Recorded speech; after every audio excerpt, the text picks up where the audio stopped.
buenas tardes para todos. Soy el doctor Guillermo Peña y sean bienvenidos a este primer webinar de 2021 organizado por Inframédica. El tema de este foro, como ustedes lo conocen desde que se inscribieron, el nombre es COVID-19, cómo enfrentar una tercera ola de contagios. Este espacio de comunicación ha sido creado y dirigido para la participación de personal de salud interesado y comprometido con la actualización de conceptos médicos a través de la experiencia clínica de los participantes. Así como toda la experiencia obtenida en las revisiones de artículos de validez científica, siempre con la única finalidad de construir y divulgar temas de interés científico-técnicos. Durante los últimos meses hemos vivido grandes contrastes en relación a la dispersión de información médica. Como ustedes recordarán, al inicio y al principio de la pandemia, las publicaciones eran muy pocas. Las podíamos contar casi con los dedos de una mano y la característica primordial era que el contenido expresaba pocos casos reportados y un corto horizonte clínico en el tiempo. Hasta llegar al día de hoy, en el cual todos los días se presentan nuevos artículos, se cierran nuevas investigaciones, y la característica ahora es que es un gran número de casos y con un mayor grado de evidencia por la perspectiva de tiempo que llevan en su estudio. La pandemia frenó y sacudió sistemas de salud, sistemas comerciales, políticos, fronteras. Puso a prueba a los seres humanos poniéndonos enfrente al mayor de sus valores, la salud. Sin más preámbulos, les voy a presentar a nuestro invitado experto. El doctor Juan Carlos Rodríguez Saldaña es médico por la Universidad La Salle, tiene la especialidad en medicina interna por la Fundación Clínica Médica Sur de la UNAM, epidemiología hospitalaria por el Hospital Gea González de la Universidad Nacional Autónoma de México. El grado de infectología lo cursó en el Hospital Universitario en la Universidad Autónoma de Nuevo León y pertenece al Consejo de Infectología. El doctor Juan Carlos tiene una producción científica muy nutrida. Tiene varias participaciones en capítulos de libros, varios capítulos de libros, en revistas científicas, ha presentado muchísimos trabajos en congresos de talla nacional e internacional. Por mencionar nada más algunas de las asociaciones a las cuales el doctor pertenece, pues es miembro activo de la Sociedad Mexicana de Infectología y Microbiología Clínica, pertenece y es miembro activo de la Comunidad Europea de Enfermedades Respiratorias, miembro del Colegio Mexicano de Medicina Interna, muchas asociaciones de enfermedades infecciosas, miembro internacional de la Sociedad de Enfermedades Infecciosas, y bueno, un sinnúmero de asociaciones y de varios particulares en los cuales él ha participado. Y bueno, como se los dije, sin más preámbulos, vamos a iniciar este webinar presentando las premisas en las cuales vamos a desarrollar todo el contenido del día de hoy. Doctor Juan Carlos, bienvenido, y vamos a empezar con algunas de las sugerencias y algunas de las premisas de este tema. Doctor, ¿existe en realidad la posibilidad de una tercera ola en México de contagios? Y voy a generar algunas de las preguntas que habíamos revisado en los foros y en diferentes redes sociales. ¿Cuáles crees, doctor, que sean los factores que nos llevarían a esta tercera ola, a esta posibilidad de una tercera ola? Nos queda claro que en Europa advirtieron esta posibilidad de una tercera ola de contagios y cerraron actividades turísticas y comerciales en Semana Santa y Semana de Pascua, situación que en México no sucedió. Este incremento de movilidad podría ser la causante de una nueva oleada de casos. ¿Existe en realidad la posibilidad de que las nuevas variantes del virus SARS-CoV-2 que están identificadas como más contagiosas ya estén en México y sean un factor para el incremento de casos COVID-19 en esta tercera ola? ¿Cómo enfrentar una tercera ola de contagios COVID? Es un espacio, es este webinar en el cual conoceremos los conceptos que nos va a vertir nuestro invitado experto, el doctor Juan Carlos. Y después de su análisis y de su presentación, vamos a hacer una sesión de preguntas y respuestas. Así es que, por favor, les pido que no se desconecten. Doctor Juan Carlos, en este momento te cedo los micrófonos. Continuemos, por favor. Gracias. Bueno, muy buenas noches a todos. Gracias al doctor Peña por la introducción. Soy Juan Carlos Rodríguez, infectólogo, y vamos a comenzar. A manera de introducción me gustaría, hice una pequeña charla acerca de algunos tópicos que le señaló el doctor Peña para tratar de responder las preguntas que él realizó. Sin embargo, creo que el deseo de esta charla es que todos podamos hacer preguntas y aclarar algunas dudas que podamos seguir teniendo en estos momentos, porque realmente es un tema muy pequeño y nos da más bien para aclarar algunas dudas. Bueno, voy a proyectar la pantalla. Muy bien, vamos a comenzar. La charla que les presento el día de hoy se llama COVID-19, cómo enfrentar una tercera ola de contagios. A manera de introducción les presento el panorama actual en el mundo y en México de lo que está ocurriendo de la pandemia. Hasta el día de hoy, a esta fecha, hace algunos días, se han reportado que existen 141 millones de casos en todo el mundo. Como pueden observar, ya hay cerca de 3 millones de muertes en todo el mundo. Como pueden observar, algo que es muy interesante y lamentable es que México figura en esta lista de los 3 países con mayor mortalidad. Si bien ya no figuramos en la lista de los países con más casos, ahora figuramos en la lista de los países con mayor muerte. Aquí les presento los datos de la curva epidémica de todos los casos de SARS-CoV-2 en todo el mundo. Como pueden observar, la primera parte de esta curva epidémica representa los casos que ocurrieron en el primer semestre de 2020.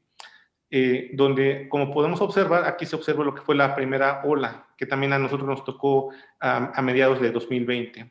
Como podrán recordar, a finales del año anterior, en el invierno, hubo una segunda oleada de casos. Recuerden que eso estamos viendo los casos de todo el mundo. Y vean que en todo el mundo actualmente ya se está viviendo una tercera ola. Sin embargo, esto no se está reproduciendo en México aún, como ahora les presentaré. Ahora, vamos a ver algunos datos de México. En México, hasta el momento, hace algunos días, había un poco más de 2 millones de casos en México. Y como ya les había comentado, existen más de 200,000 muertes, lo que corresponde a una proporción del 10% de muertes por todos los casos de SARS-CoV-2 en México. Ahora les presento los datos de México. Esta es la curva epidémica de los casos de México. Como recordarán, y les señalaba hace unos minutos, el primer pico de los casos en México ocurrió en el primer semestre, entre julio y agosto. Luego tuvimos un descenso de los casos y para invierno del año anterior hubo un repunte que fue mayor a los casos de la primera ola. Actualmente vemos que la curva epidémica en México está reduciendo, pero como ya comentaba el doctor Peña, actualmente estamos viviendo algunos fenómenos que no se realizaron en México. Con motivo de vacaciones, en muchos países se cerraron nuevamente fronteras, en México no se cerraron. Ahora, parte de por qué creo yo vamos a vivir una tercera ola es esto que la OMS define como la fatiga pandémica. Esto lo define la OMS como la presencia de cansancio, agobio con la rutina que ha implicado la pandemia, y lo anterior puede llevar a una desesperanza de lo que viene, de ansiedad, y por de esta fatiga pandémica, las personas per se ya cada vez menos utilizan las mascarillas, ya no respetan las cuarentenas, han reducido el lavado y la higiene de manos, y por tanto las personas con esta fatiga pandémica que a todos nos está afectando, pues nos exponemos más a una posibilidad de un contagio. Actualmente, aquí les presento el famoso semáforo epidemiológico en México. Vean que ya hay varios estados con semáforo verde. En Ciudad de México, Estado de México, todavía no estamos en este color. Y bueno, al menos la última clasificación, aquí están los 4 colores, ¿no? Incluso en algunos estados ya se está planteando a corto o mediano plazo empezar, por ejemplo, con clases presenciales, ¿no? Sin embargo, vamos a discutir algunas cosas que deben de tomarse en cuenta. Según datos de Ensanud COVID-19, ellos realizaron un estudio que involucró 9,400 hogares entre agosto y noviembre del año pasado. Ellos encontraron que existía para entonces una prevalencia de COVID-19 del 25%. Sin embargo, el subsecretario de Prevención y Desarrollo, Hugo López-Gatell, recientemente en una de sus pláticas habituales, comenta que él estima que alrededor del 45 al 50% de los mexicanos ya hemos estado en contacto con SARS-CoV-2, lo que nos confiere hasta cierto punto algún tipo de ventaja, entre comillas. Actualmente la campaña de vacunación en México está en curso. Hay que recordar que en México existen alrededor de 128 millones de mexicanos aproximadamente. Según datos de la Secretaría de Salud, al momento se han administrado cerca de 14.2 millones de vacunas en 11.1 millones de habitantes. Y aquí está mal, es 11.4. La mayoría de las vacunas han sido aplicadas en mayores de 60 años. Algo que es muy interesante de saber es que aquí yo dije un concepto erróneo, una disculpa. Este es el número de todas las personas que tienen más de 60 años, que en México se estima son 15.4 millones. Si se dan cuenta, la mayoría de los esfuerzos realizados en nuestro país han sido en esta población. Sin embargo, en México existe una población de 128 millones de mexicanos, lo que corresponde que solo se ha vacunado alrededor de un 10%. Y como pueden observar aquí, menos de 1 millón de trabajadores de la salud han sido vacunados. Según datos de este estudio de salud, la mayoría de los casos que reportaron para finales del último trimestre del año pasado, la mayoría de los pacientes tuvieron una infección asintomática y entre un 10 a un 20% realmente tuvieron algún síntoma o síntomas compatibles con COVID-19. Por tanto, todavía cualquier persona que tenga alguna sintomatología respiratoria debe ser sospechoso de una infección por SARS-CoV-2. Ahora, aquí les presento un término que seguramente está resurgiendo, muchos de ustedes lo habrán escuchado, que es lo que se conoce como inmunidad colectiva o de grupo o de rebaño, y se refiere a la protección indirecta contra una enfermedad infecciosa que puede obtenerse cuando una persona se expone a una infección o es resultado de un proceso de vacunación. Sin embargo, la inmunidad colectiva, el número que seguramente muchos de ustedes han escuchado, es variable dependiendo de la enfermedad infecciosa. Por ejemplo, se sabe que para que exista una inmunidad colectiva para sarampión, el 95% de toda la población debe de estar vacunada o haber adquirido la enfermedad. Para poliomielitis se estima que es un 80%. El problema con COVID-19 es que todavía no sabemos ese número. Y hace unos minutos les comentaba que en México se estima que un 45, un 50% de los mexicanos han adquirido la enfermedad. Sin embargo, como más adelante voy a señalar, la inmunidad por la enfermedad puede no ser perdurable. Ahora, aquí les presento datos de Israel, quienes han tenido una campaña de vacunación muy exitosa. En Israel se estima que existen 9 millones de personas. Yo sé que no es proporcionalmente comparable contra nuestros 126 millones de mexicanos, pero les voy a dar algunos datos. En Israel comenzaron una campaña nacional de vacunación que empezó a finales de diciembre del año pasado. El primer bloque de personas que fueron inmunizados fueron mayores de 60 años. Todos los trabajadores de la salud, independientemente fueran primera línea o no fueran primera línea, residentes de las casas de cuidados crónicos y pacientes con comorbilidades. Esto es una lista interminable de personas con comorbilidades. Gradualmente, después de que empezaron a vacunar a estas personas, que finalmente siempre durante todo este periodo fueron los que se insisten en seguir vacunando, empezaron a bajar el margen de quién vacunar y a quién no vacunar por grupos de edad. Por ejemplo, vean que en el lapso de menos de un mes, ya estaban vacunando a los mayores de 16 años. ¿Y por qué no vacunaban incluso a los menos de 16 años? Porque realmente no hay estudios de eficacia y seguridad, sino capaz de que ya los estarían vacunando.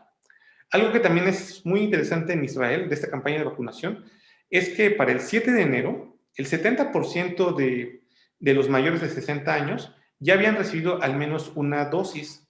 Algo que también es importante para analizar los datos que les voy a presentar más adelante es que en Israel, a principios del primer trimestre del año en curso, tuvieron lo que vamos a ver más adelante fue una tercera ola de los casos de COVID-19. Y por esto, nuevamente, cerraron sus fronteras.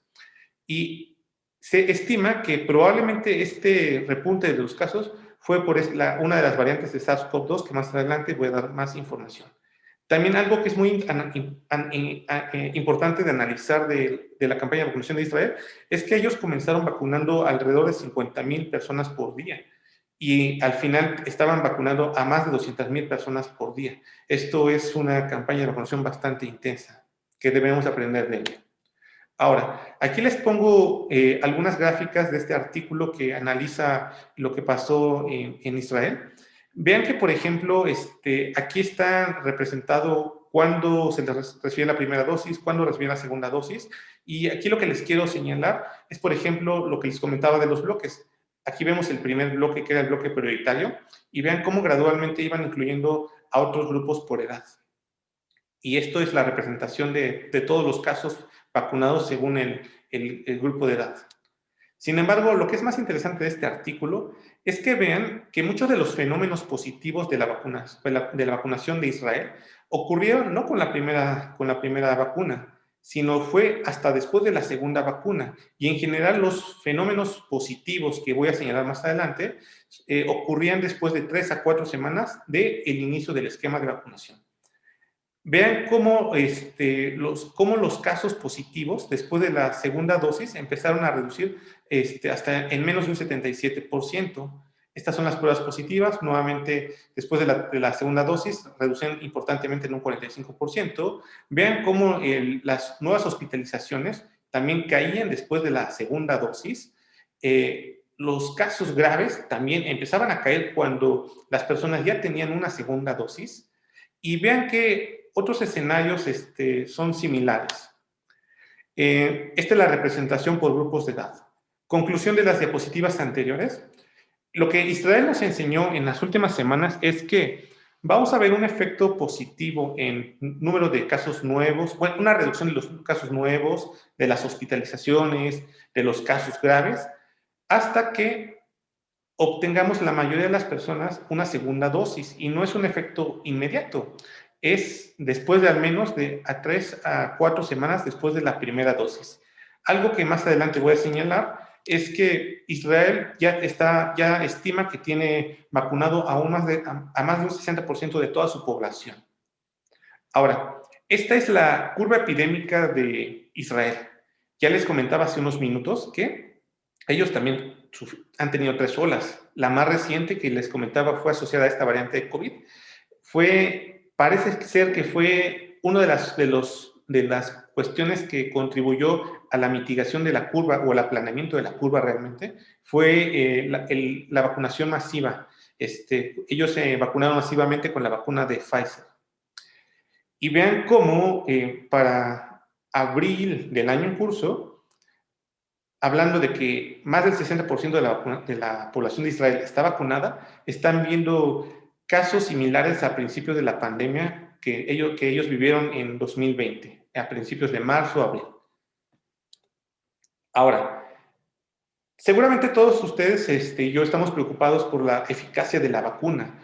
Todos hemos escuchado que la mayoría de las vacunas tienen una eficacia en ensayos clínicos que va de al menos un 60% y algunos hasta más de un 90%. Esto es particularmente, por ejemplo, para la vacuna de Pfizer, para la vacuna de Moderna, para la vacuna de Sputnik, entre otras. Sin embargo, está por verse cuál es la eficacia real de la vacuna en la vida real. Y, por ejemplo, algo que nos enseñó Israel es la eficacia de la vacunación en la vida real puede ser que dependa mucho de la cobertura de la población. En México decíamos que hasta el momento solamente se ha vacunado alrededor del 10%. En Israel, para que vieran un cambio positivo en el aplanamiento de la curva epidémica, tuvieron que vacunar a más del 60% de su población. También hay que entender que la eficacia se va a modificar dependiendo de los subgrupos, los individuos, las mezclas sociales. Sabemos en ensayos clínicos, en personas sanas, jóvenes y sin comorbilidades, que la eficacia es mayor al 90% en la mayoría de las vacunas. Sin embargo, está por verse qué va a pasar en los subgrupos.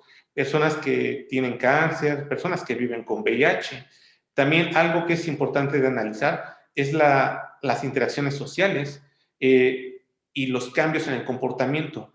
Yo, como seguramente muchos de ustedes, han escuchado que ahora las personas vacunadas, bueno, ya están siendo tienen menos temor de reunirse, pero hasta que no logremos una inmunidad colectiva, va a haber, habiendo nuevos rebrotes de SARS-CoV-2.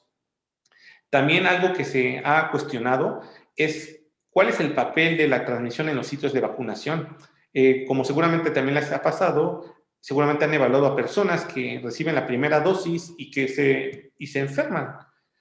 no sabemos si adquirieron COVID en el sitio de vacunación o si al momento de la inoculación de la enfermedad de la vacuna ya estaban enfermos, entre otras cosas por analizar. Algo que también es muy importante de señalar es el acceso a las vacunas. En México tenemos acceso a algunas vacunas por donaciones y, por ejemplo, en países como en Estados Unidos, pues ustedes saben que tienen acceso a 2 de las vacunas con una mayor eficacia, que son la vacuna de Pfizer y la de Moderna. Puede ser que en México, no lo sé, es opinión mía, tal vez nunca vaya a llegar la vacuna de Moderna, que es la vacuna que tiene mayor costo en su desarrollo. Sin embargo, esto es un fenómeno que nos está afectando a todas las personas en todo el mundo. Ahora, vamos a comenzar a hablar de las variantes de COVID. Se los pongo aquí a tono de caricatura para que sea más fácil de entender, porque luego me preguntan, no, oye doctor, ¿qué sabes de la nueva mutación de COVID? Y luego al otro instante, ¿es lo mismo una mutación, una variante o una cepa? No, no son lo mismo. A manera muy sencilla, una mutación es algo que ocurre a nivel genético en el virus, y vamos a decir que es algo pequeño para entenderlo de una forma más sencilla. Cuando hablamos de variantes de SARS-CoV-2, es que hay distintas mutaciones agrupadas, esto en ramas o linajes. Por ejemplo, una de las primeras variantes que fueron más sonadas fue la variante del Reino Unido, la B117, la cual tenía 23 mutaciones respecto al virus inicialmente descrito en China. Vean que después hubo otras variantes, como la variante de Sudáfrica, que adelanto, estas son de las más importantes. Y ahora, en SARS-CoV-2 actualmente no hablamos de cepas, porque esto es la acumulación de muchas mutaciones o muchas variaciones, lo que confiere una nueva cepa. Y esto es algo muy peligroso, porque en teoría una nueva cepa es lo que potencialmente pudiera evitar la efectividad de los tratamientos o de las vacunas que actualmente tenemos en curso. Ahora, ya les adelantaba que cepa, mutación y variaciones no es lo mismo. Dentro de las variantes o variaciones de SARS-CoV-2, los virólogos las clasifican como las variaciones de interés, las de preocupación y de gran consecuencia. En términos generales, para no hacer esto tan tedioso, digamos que las de interés son cambios menores y de preocupación y de gran consecuencia son las que potencialmente pueden tener una repercusión clínica en nuestros tratamientos o en estas vacunas. Afortunadamente, la información disponible en relación a vacunas es que las variaciones que se han documentado en el mundo parece ser que la cantidad de anticuerpos neutralizantes contra SARS-CoV-2 no se ve modificada cuando tenemos una producción de anticuerpos por vacuna, incluso cuando tenemos este tipo de variantes. Sin embargo, cuando uno adquiere la inmunidad, por ejemplo, voy a poner un ejemplo, hipotéticamente alguna persona de ustedes adquirió, vamos a decir, el primer virus de SARS-CoV-2 a principios de 2019, se fue un viaje a China, y después se pone en contacto con una de estas variaciones, la formación de anticuerpos cruzada contra las nuevas variaciones es menor. Sin embargo, para ahora aterrizarlo en el contexto de vacunas, parece ser que la formación de anticuerpos inducida por vacuna no se ve modificada contra estas variaciones. Esto es algo muy positivo que se está viendo con las nuevas, con el desarrollo de las vacunas. Bueno, ya les hablé algo de prevención y me gustaría comentarles algunas cosas que han pasado en el mundo durante estas 3 olas. A manera de esto, les voy a presentar lo que pasó en el Hospital Universitario de Santiago, en España, en un estudio prospectivo en el cual analizaron 82 pacientes en unidades de cuidados intensivos.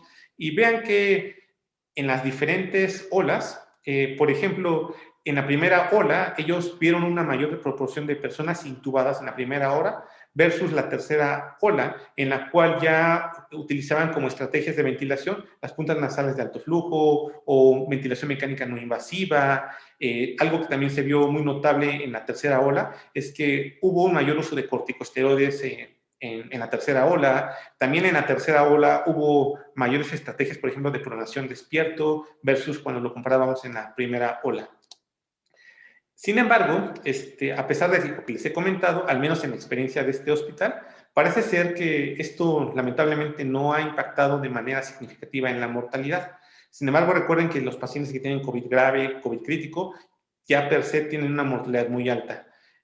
Probablemente lo que sí ha cambiado de manera importante es que los pacientes graves que reciben un tratamiento óptimo, esto es corticosteroides y oxígeno de manera adecuada, eso sí reduce la progresión, sí reduce la mortalidad de manera importante, como más adelante voy a señalar. Aquí les presento datos de un metaanálisis que se publicó en Critical Care, en el cual incluyó estudios de diciembre del 2019 a octubre de 2020, en el cual encontraron información de 44 estudios con una muestra total de más de 20,000 pacientes provenientes de ensayos clínicos y de estudios observacionales. Vean que aquí vemos el impacto de los corticosteroides en pacientes graves y críticamente enfermos. Y vean que si utilizamos los corticosteroides en esta población, hay un franco riesgo favorable o un riesgo protector cuando utilizamos los corticosteroides versus no utilizarlos. Vean que esto también se reproduce en otros escenarios, por ejemplo, la necesidad de ventilación mecánica invasiva. El anterior era sobre mortalidad. Los corticosteroides actualmente sabemos que bien utilizados impactan de manera importante en la mortalidad y también pueden impactar de manera importante en la necesidad de ventilación mecánica invasiva.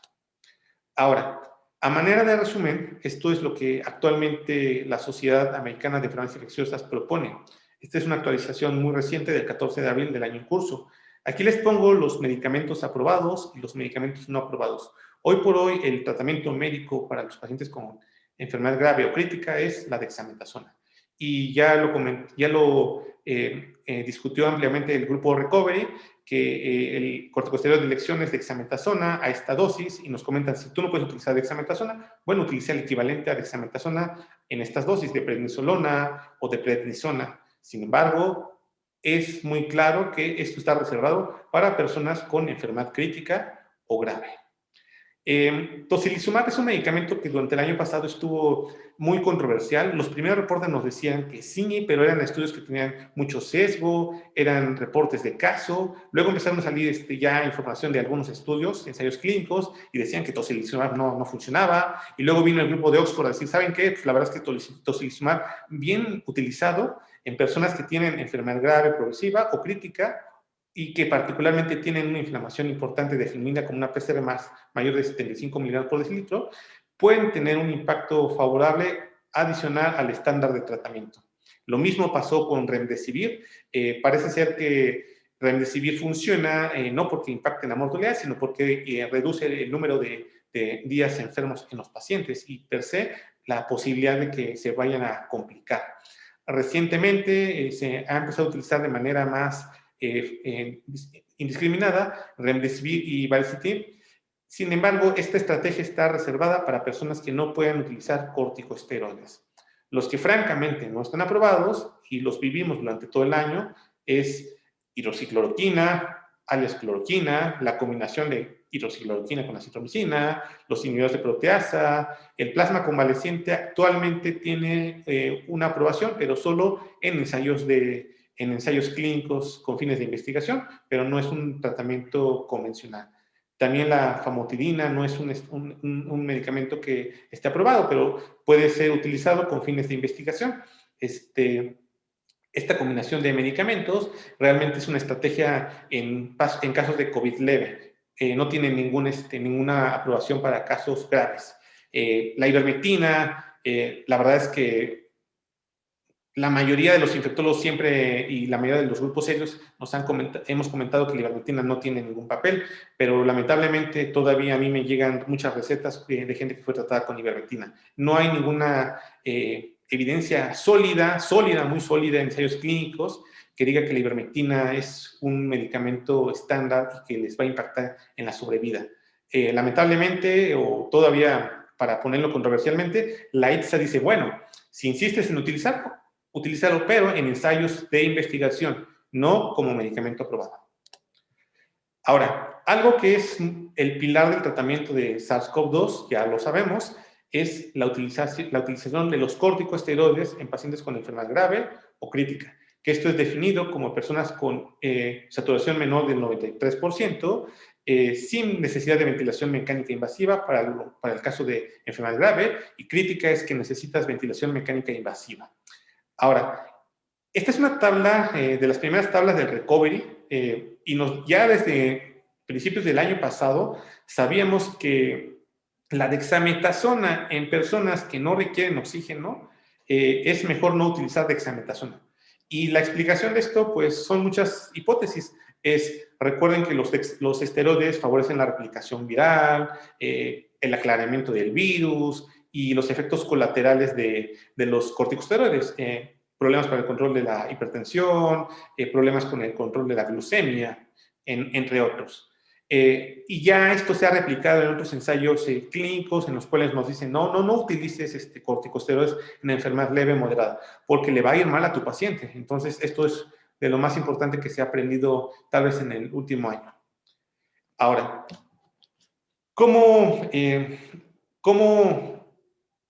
esto es como un pequeño resumen de lo que hemos estado aprendiendo durante todo este año. ¿Qué tenemos que hacer para prevenir esta tercera ola que opinión personal, Juan Carlos Rodríguez, es mi opinión personal, es inminente? Tenemos que continuar con las medidas de distanciamiento social, porque actualmente ya tenemos un año casi todos encerrados, todos ya estamos con esta fatiga pandémica, ya muchos están bajando la guardia, lamentablemente hay mucha confianza con las vacunas, pero ya les decía que parece ser que la inmunidad colectiva, de rebaño o de grupo, al menos lo que nos enseñó Israel, es que no la vamos a tener hasta que más del 60% de nuestra población esté vacunada. Y lamentablemente en México llevamos alrededor de un 10% de personas vacunadas. Por tanto, una cosa para prevenir la aparición de la tercera y lo que yo creo que va a pasar una inminente cuarta ola más adelante, es una vacunación ya masiva de todas las personas. En Estados Unidos, apenas hace 2-4 semanas, ya están vacunando masivamente también a las personas de más de 16 años. Y nosotros vamos todavía con los viejitos. O sea, tenemos que presionar todos de manera colectiva para que la vacunación ya sea universal y ya no centrada en la población que, pues sí son vulnerables, pero mientras no estemos vacunados más del 60%, va a haber muchos casos de COVID todavía. Otra cosa que tenemos que trabajar, la gente que se dedica a investigación, es con el desarrollo de medicamentos para la prevención de SARS-CoV-2 o la prevención de la progresión a la enfermedad, que lamentablemente aquí no hay mucha información o no hay muchos medicamentos que hayan tenido resultados muy favorables. Algo que ya no es parte de la prevención, pero nos toca a todos, es optimizar los tratamientos actuales para las diferentes etapas de la enfermedad. Y hoy por hoy todos tenemos en México, la mayoría de los centros que tratan COVID, al menos corticosteroides, que es el pilar angular junto con el tratamiento del oxígeno suplementario en sus diferentes modalidades, lo que nos puede impactar en mortalidad para las personas con SARS-CoV-2. Ahora, ¿qué no hacer? Lamentablemente, muchos colegas, amigos, no amigos, extraños, siguen mandándome recetas de estas. Por favor, ya no hagamos estas cosas. Yo, Juan Carlos Rodríguez, infectólogo, a principios del año pasado, participé en un consenso de utilizar no hidroxicloroquina. Al menos a mí el grupo que me tocó analizar era un grupo en el cual no había mucha información. Y dije, bueno, está bien, en lo que hay más información lo podemos utilizar en este contexto, pero la verdad es que no hay información. Pero ya que alguien esté utilizando ahorita hidroxicloroquina ya no es permisible, ya no utilicemos ivermectina, citromicina o celtamivir, antibióticos.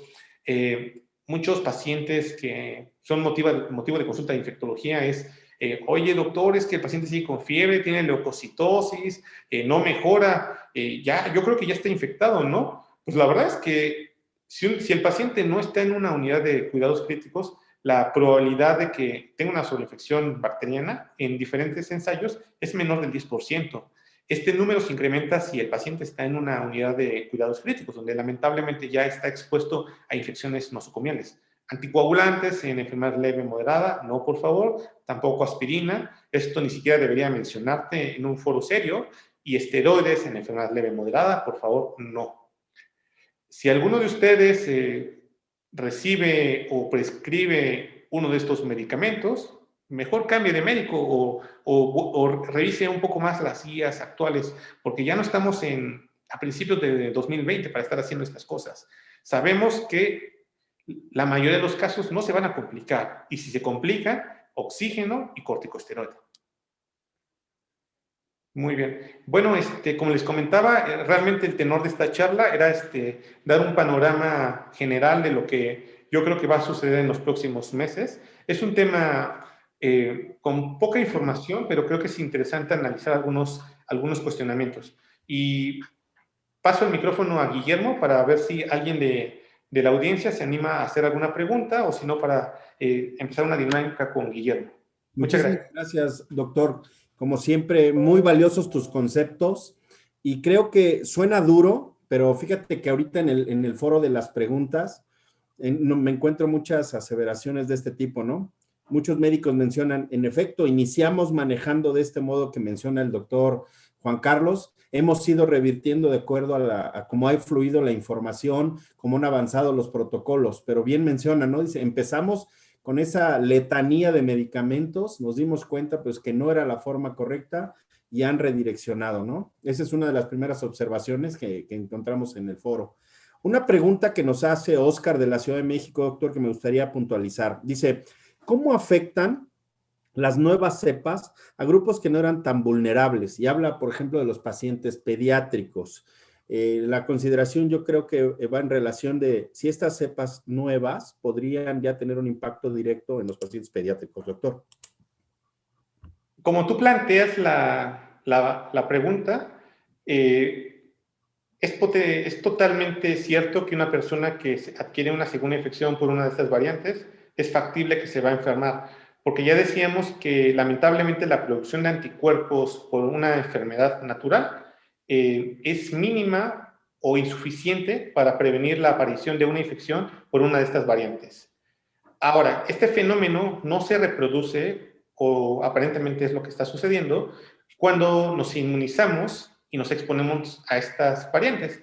Y hay que recordar que anticuerpos neutralizantes específicos los logramos de varias maneras. Nos vacunamos o nos enfermamos. Pero en el caso de la inmunidad convencional, son insuficientes cuando nos exponemos a una nueva variante. En pediatría, como comenta el doctor, lamentablemente no hay información en niños. Actualmente sé que ya hay estudios en curso en población pediátrica menor de 16 años, creo que hasta 12 años, y la información de su eficacia y seguridad seguramente saldrá en los próximos meses. Yo no veo por qué no debería de ser eficaz o seguro. Sin embargo, hay que recordar que dependiendo de la población, algunas veces las vacunas pueden no ser inmunogénicas. Perfecto, coincido en esa parte. Y la otra, hacen otra pregunta, doctor. Fíjate que nos menciona María Eugenia Palma. 10% de la población vacunada, doctor, es lo que nos mencionaste. ¿Y qué porcentaje o cómo clasificarías a los sobrevivientes de COVID? María Eugenia, a lo mejor no entendimos bien la pregunta, si nos pudieras replantear esta misma para que la podamos atender. Nos preguntan algunas, por ejemplo, doctor, ¿es correcto la indicación de Van-Aer en pacientes con tos? Me imagino que tos secundaria o llevada con COVID. Me gustaría regresar a la pregunta que hizo la doctora anterior. Creo que yo sí la entendí. Lo que nos dice el subsecretario de Prevención y Salud es que probablemente el 50% de todos los mexicanos ya estemos inmunizados. Sin embargo, lo que se ha visto de las reinfecciones es que parece ser que la inmunidad es alta en los primeros 3 meses y esta puede empezar a reducirse de manera gradual. Y parece que la generación de anticuerpos específicos es mucho mayor con las vacunas y por tanto probablemente más duradera. Lo que yo creo, opinión personal, es que puede ser que pase como en otras vacunas, como influenza, que vamos a ser objetos de una revacunación anual, porque vamos a estar viviendo con este virus junto de un periodo. Regresando a la pregunta del doctor, recuerdo que hay un ensayo clínico de la utilización de corticosteroides inhalados con con resultados favorables. Si no mal recuerdo, es con mejoría de algunos outcomes, pero la verdad es que no es una práctica clínica ampliamente utilizada y hoy por hoy las principales guías internacionales de manejo no lo aconsejan. Solamente que la información que recuerdo de ese ensayo eran personas leves. Esto no lo vamos a hacer en una persona que tiene enfermedad grave, ¿no? Porque probablemente la concentración de corticosteroides que necesitamos para evitar la progresión o el desenlace de mortalidad es mayor. Perfecto. Creo que con esa respondes una pregunta, doctor, que nos hace Daniel Adrián Saldaña Gaitán. Dice, doctor, ¿pudiera ser tan amable de explicar el efecto de vacunación de rebaño, más bien de inmunidad de rebaño colectiva?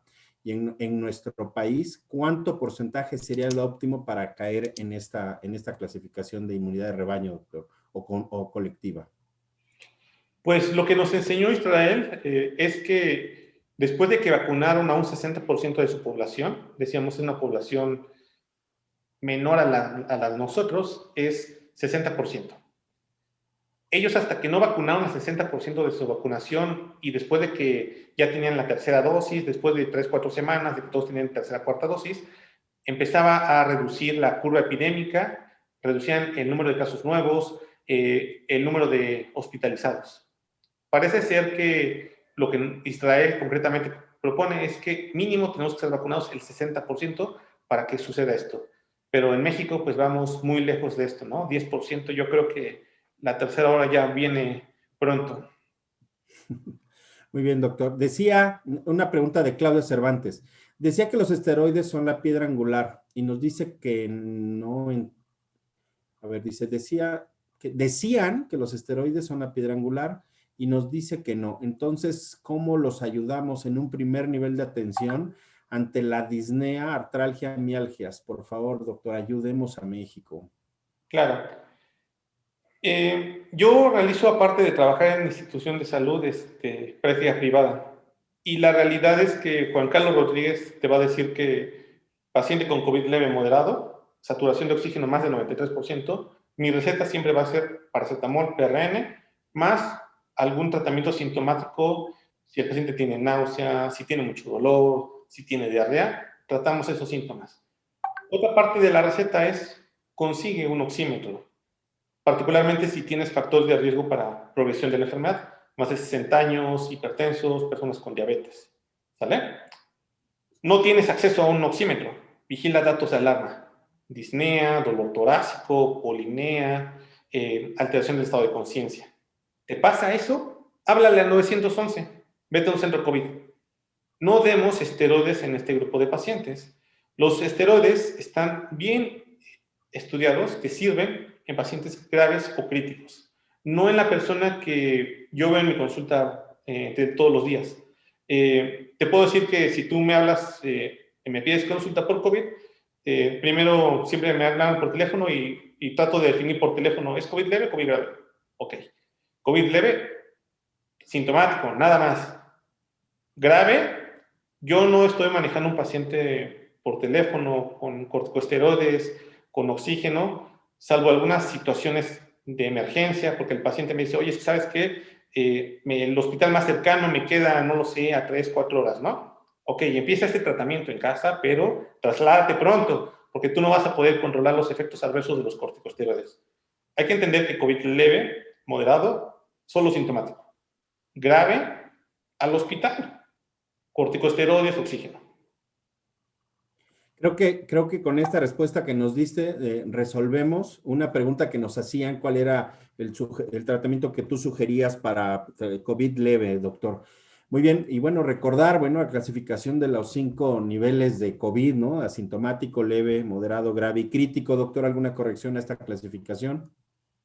Como que no entiendo la pregunta, o sea, como si yo quisiera clasificarlo Ajá, nos mencionan que sí está bien esta leve, clasificación. moderado, están en el mismo grupo. Los graves, decíamos saturación de oxígeno, pero que no requieres pero saturación de oxígeno por debajo de 93, pero que no requiere de ventilación mecánica invasiva. Y la diferencia entre crítico y grave es que requieres ventilación mecánica invasiva para mantener una PO2 adecuada, ¿no?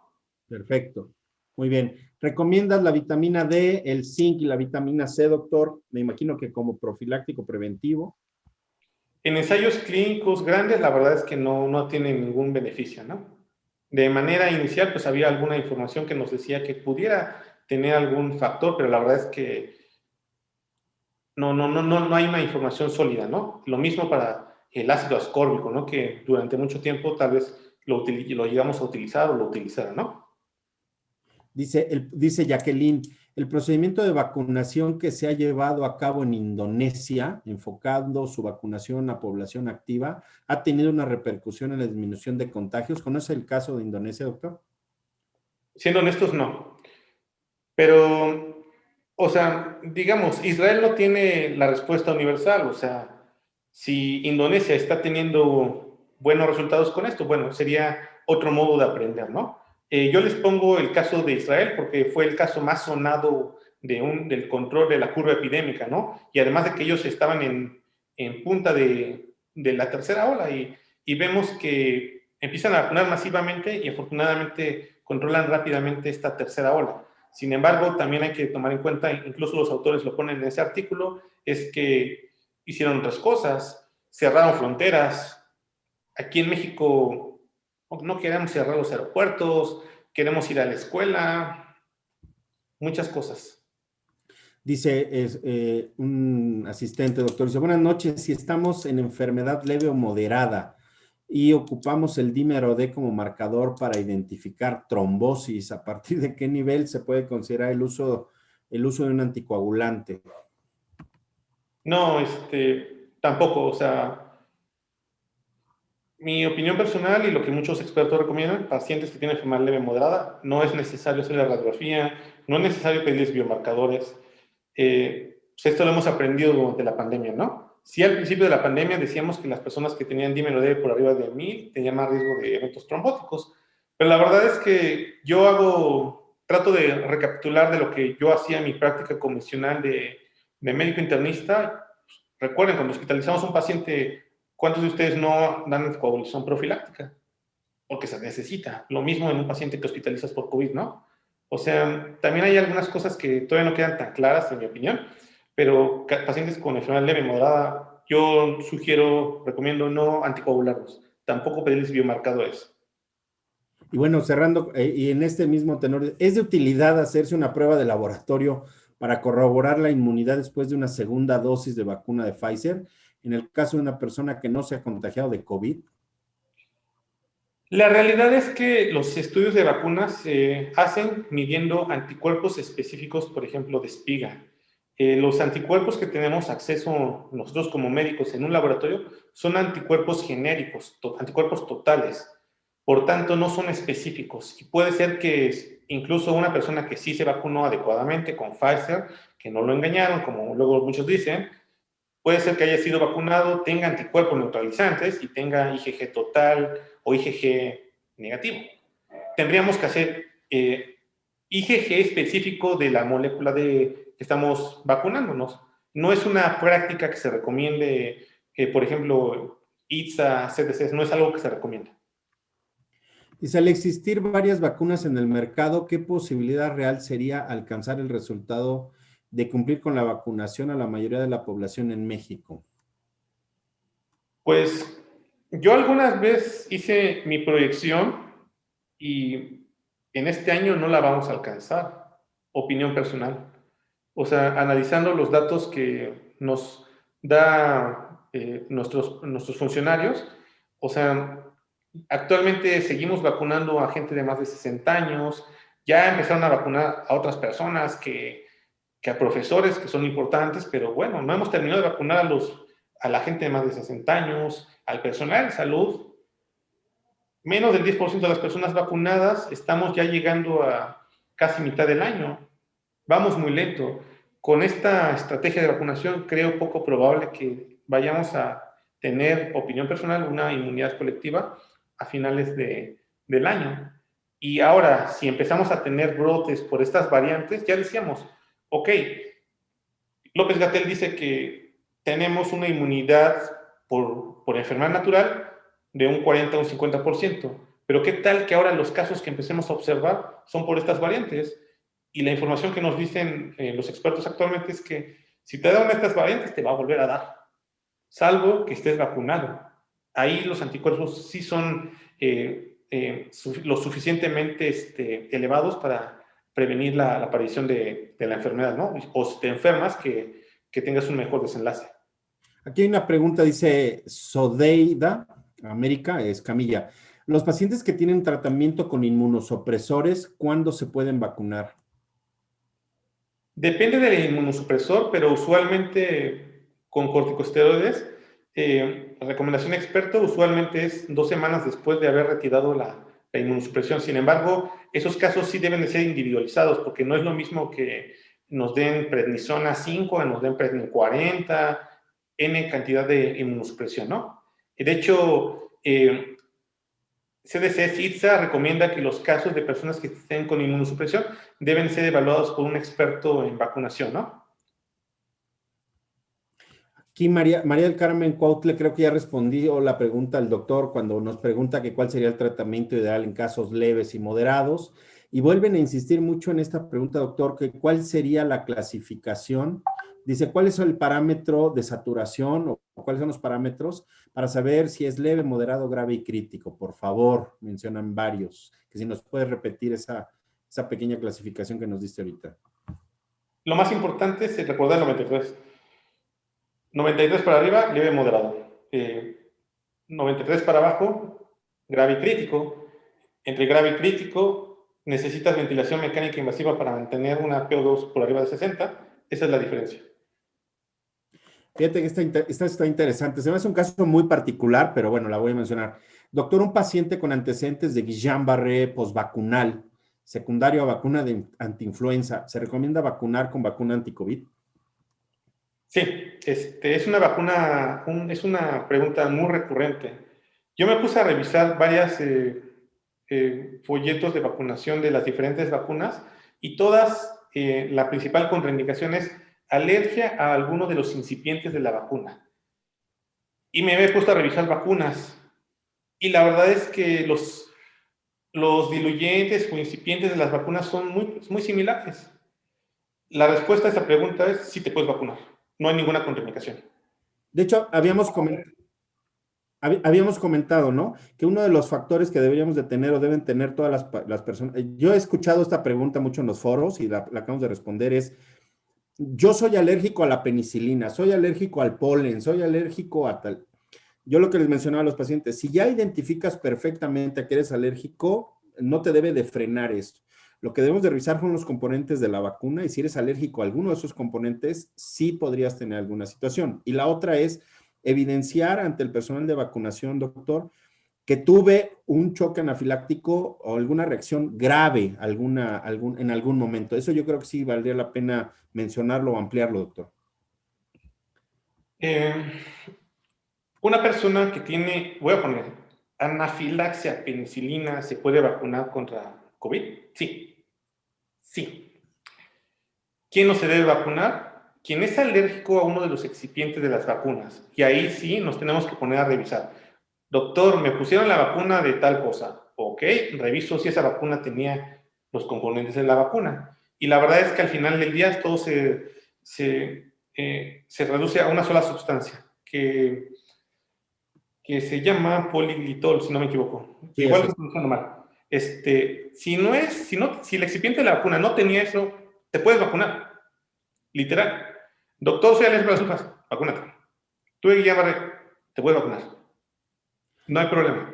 Dice, otra pregunta, dice, ¿los pacientes post-COVID ya se podrían considerar con inmunidad? Lo señalábamos hace unos minutos. Parece ser que la inmunidad por virus, por enfermedad natural, como queramos llamar, se ha visto que dura y es eficaz los primeros 3 meses de la enfermedad. Y después los títulos de anticuerpos neutralizantes empiezan a disminuir. ¿Cuánto? No lo sabemos. Pero sabemos que puede ser que sean altamente eficaces en los primeros 3 meses. Y seguramente van a preguntar lo mismo con vacunas. Sabemos lo de los ensayos clínicos, que la mayoría de las veces no son más de 6 meses. De hecho, recientemente Pfizer dio un adelanto de las personas en seguimiento y nadie supera más de 6 meses de seguimiento. Estos números de eficacia en prevenir la enfermedad son a corto plazo. Estamos hablando de 3, 4 semanas después de anticuerpos neutralizantes en el 97% de los pacientes. No sabemos a largo plazo cuándo es esto. Creo que esto se va a reducir con el tiempo. ¿Cuánto? Está por verse. Me dio COVID el año pasado. ¿Me puede dar COVID? Sí, ya sabemos algo que no creíamos que puede suceder. Sí, y a lo mejor valdría la pena reconsiderar, porque hay algunas preguntas que tienen que ver con si me acabo de vacunar, ya no voy a padecer la enfermedad. Lo que hemos identificado es que las vacunas son muy expresas en dos posibilidades. Una, nos disminuyen la posibilidad de mortalidad y la otra de padecer enfermedad crítica o grave. ¿Estamos de acuerdo, doctor? Pero la infección por COVID es por eso que tú nos recomiendas que aun cuando estemos vacunados, debemos de mantener medidas de aislamiento, lavado de manos, cubrebocas, ¿no? Por el riesgo de infección y que puedes contagiar a otras personas. Sí, cuando pensemos en estas situaciones de qué hacer y qué no hacer, de si ya me vacuné o no me vacuné, acuérdense de influenza. Influenza es una vacuna que tiene más de 10 años de desarrollo de la vacuna. Cada año nos vacunamos y seguramente muchos de ustedes se han vacunado y les da influenza. Pero nosotros no recomendamos que se vacunen para que no les dé influenza. Eso yo sé que no es cierto. Al final del día, la eficacia de la vacuna de influenza va alrededor de un 60 a un 70%, en el mejor escenario. Pero lo que nos previene de la vacunación de influenza es que no te vayas a morir, que no necesites un tubo. Por eso es que yo creo que la eficacia de las vacunas actuales, todas, incluida Pfizer, Moderna, está por verse. A mí me encantaría ver que son eficaces en más de un 50%. Yo con eso me siento bastante seguro. Ya que todo el año esté con anticuerpos en el 97% de las veces, no lo creo. Opinión personal. Sí. Yo creo que hace rato respondiste a estas tres preguntas, ¿no? Una persona que tiene miocarditis en tratamiento debe vacunarse, una persona en quimioterapia se debe vacunar. Ese tipo de preguntas, como que hay muchas dudas en el tema de cuáles son, ya mencionó el doctor, a lo mejor tendría que reafirmarlo, cuáles son las únicas condiciones muy particulares por las cuales no nos vacunaríamos, ¿no? La única condición en la que yo te diría no te vacunes es, doctor, me pusieron la vacuna de COVID y tuve anafilaxia. Y la anafilaxia usualmente ocurre en las primeras 2 horas. Me pusieron la primera dosis y fui a parar al hospital. Ahí no te vacunes, ya no necesitas una segunda dosis, tal cual. Sería el único caso que yo te diría abiertamente, no te vacunes. Así me digas, soy alérgico a lo que tú quieras, mientras no comentamos el excipiente de hace unos minutos, no hay una comunicación. Desde Honduras, soy paciente post-COVID, al hacer prueba sigo teniendo anticuerpos, tengo 10 meses desde el contagio, ¿me puedo volver a contagiar? Sí, hay que diferenciar entre anticuerpos neutralizantes y anticuerpos totales. Anticuerpos neutralizantes es el título necesario de anticuerpos para no tener una enfermedad. Los anticuerpos que tú estás midiendo no son anticuerpos específicos de tu enfermedad o de la vacuna.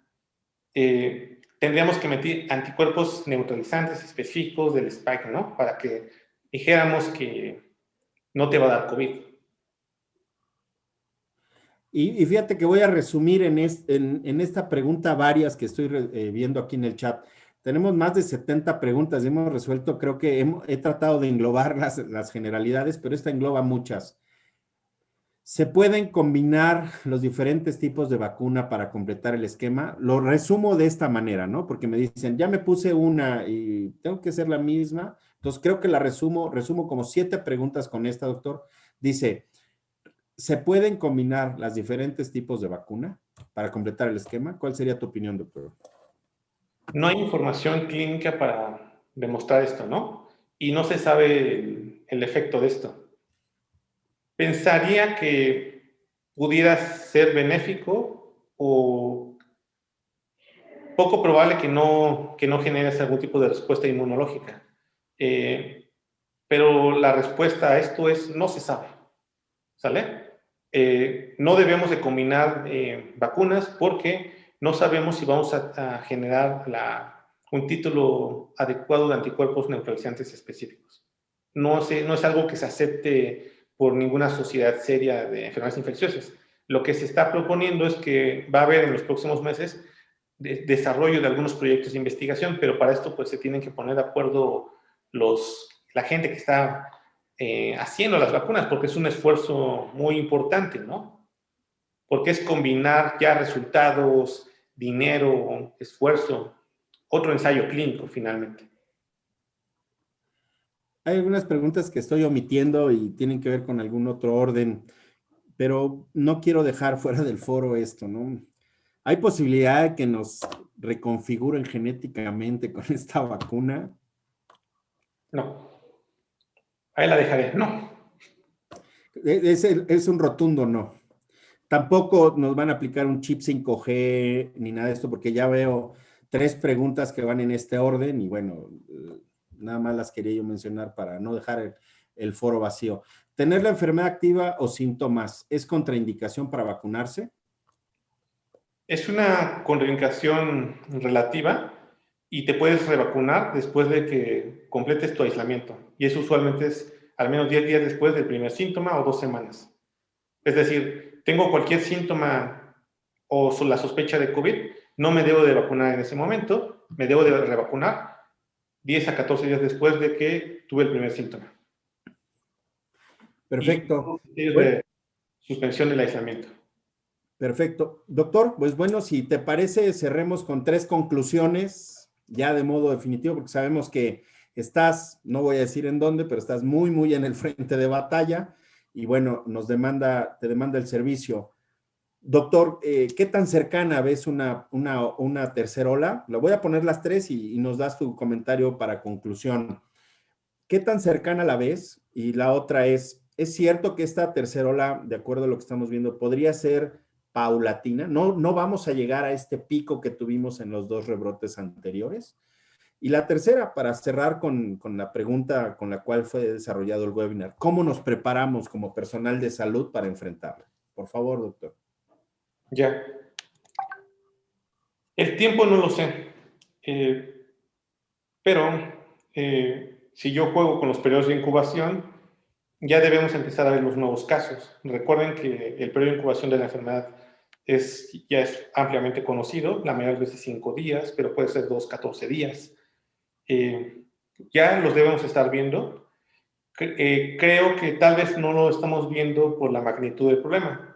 Venimos de un control de los casos, seguramente se van a empezar a saturar gradualmente los servicios de salud y hasta que no estemos saturados todos, no vamos a caer en cuenta de que ya lo estamos viviendo. Pero yo en este mismo sentido les hago la pregunta, ¿por qué países como Israel, el Reino Unido, grandes potencias, tuvieron una tercera ola, por qué nosotros no? Nosotros hemos hecho algo excelente que ellos no hayan hecho. Yo creo que nos han faltado algunas cosas y creo que viene pronto la tercera ola, va a ser diferente. La población adulta ya está inmunizada. Decíamos que se ha vacunado de manera importante a los de 60 años. Pero ahora piensen si tenemos una de estas variantes, que no lo dije hace unos minutos, pero son más contagiosas. Si sabíamos que para que tuviéramos casos graves teníamos que enfermar en general, para poner un número, 100 personas y se complicaban 10, ahora imagínense si tenemos estas variantes que han sido o parece ser que son más contagiosas, vamos a tener números más altos y probablemente la población, el tipo de población va a cambiar. Yo temo que tal vez se van a incrementar los casos de gente joven, pero es porque ahora los rebrotes van a ser en gente joven. Encontramos también de la variante de Nassau en Brasil algunos artículos, doctor, que justamente mencionaban eso, que los grupos etarios se están ampliando y se están ampliando justamente a presentar casos graves y críticos en personas jóvenes. La pregunta ahí ya nada más, digo, esto es a duda personal, ¿crees en su momento que estas cepas tengan alguna especificidad sobre gente más joven? Que yo sepa o que haya leído, no. son más, tienen una mayor capacidad de transmisión, pero eso es por una situación de afinidad con los receptores y por tanto tienen una mayor capacidad de contagio. Por grupos etarios, que yo sepa, no lo hay. Perfecto. Bueno, pues, ¿cómo prepararnos, doctor, ya para un comentario final? Estar con la guardia arriba. Sería tu último comentario y nada más mencionarles que le voy a hacer llegar poco a poco todas las preguntas que tenemos en el chat al doctor Juan Carlos y a lo mejor nos comprometemos, te ayudo doctor, a responderlas vía correo electrónico, si tú me lo permites, en los siguientes días. Y nada más, ¿cómo prepararnos como personal de salud, doctor? Tu último consejo. Creo que nuestra mejor herramienta pues es retomar lo que hemos aprendido, ¿no? Ya sabemos qué funciona, ya sabemos qué no funciona, ya sabemos cómo se previene, ya sabemos qué cosas no lo previenen, ya debemos de empezar tal vez a quitar algunas cosas de nuestro equipo de protección, porque sabemos que no lo necesitamos, y optimizar los recursos que actualmente tenemos. Creo que el personal de salud ha hecho su mejor esfuerzo, creo que a nosotros no nos queda la duda, y creo que nada más sería eso, en mi opinión. Lamentablemente creo que la respuesta a esto va más allá de nosotros, ¿no? Tendríamos que generar un cambio en políticas, cosas que yo a título personal no estoy de acuerdo. Debemos de alguna manera pacificar las vacunas y pues no bajar la guardia en el sentido de que obviamente ya todos estamos fatigados, todos conocemos a gente muerta, obviamente es horrible, es complicado, pero hay que hacer un esfuerzo más, ¿no? Perfecto. Doctor, como siempre, te agradezco mucho la atención a estos foros, siempre con un gran compromiso para la difusión de material científico, técnico, veraz, siempre sustentado en los mejores y los más recientes artículos. Tu revisión siempre va a ser de primer nivel. Agradecemos de verdad mucho tus comentarios y les comento a todos los asistentes, agradezco mucho porque nos están pidiendo de verdad, te mandan saludos y así lo ponen del Hospital General La Villa, de Guanajuato, de Mexicali, del Hospital General de Zona 71, Toluca, del ICEMIN, del Hospital General de ICEMIN, de Honduras, desde Ohio, nos están mandando, tenemos conexión, 24 estados de la República, del extranjero, Aguascalientes, Cancún, de muchos lados, agradecen de verdad tu participación. Y aprovechamos para mencionarles que este es uno de los primeros webinars que vamos a realizar en 2021. Hoy tenemos un invitado de gran honor, de verdad, para mí es un gusto siempre trabajar con Juan Carlos. Y estén pendientes de las siguientes invitaciones que haremos en el canal de Tu Dog Inframédica en línea. Estamos publicando información a través de la página de Facebook y del canal de YouTube en relación a muchos de los equipos y servicios que contiene y que presentamos a ustedes como soluciones en cuidados respiratorias por parte de Inframédica. Siempre comprometidos con la salud respiratoria de México. Agradezco mucho la presencia. Doctor, muchísimas gracias. Estaremos respondiendo todas las preguntas vía correo electrónico. Nos llevará tiempo, pero nos daremos a esa tarea. Juan Carlos, muchísimas gracias. Por mi parte es cuanto. Que tengan una excelente noche y por favor, no bajen la guardia. El distanciamiento social, el lavado de manos, utilizar correctamente un cubrebocas va a marcar la diferencia. Que tengan una excelente noche. Juan Carlos, muchas gracias y éxito. Gracias, Guillermo. Hasta luego. Hasta luego. Buenas noches.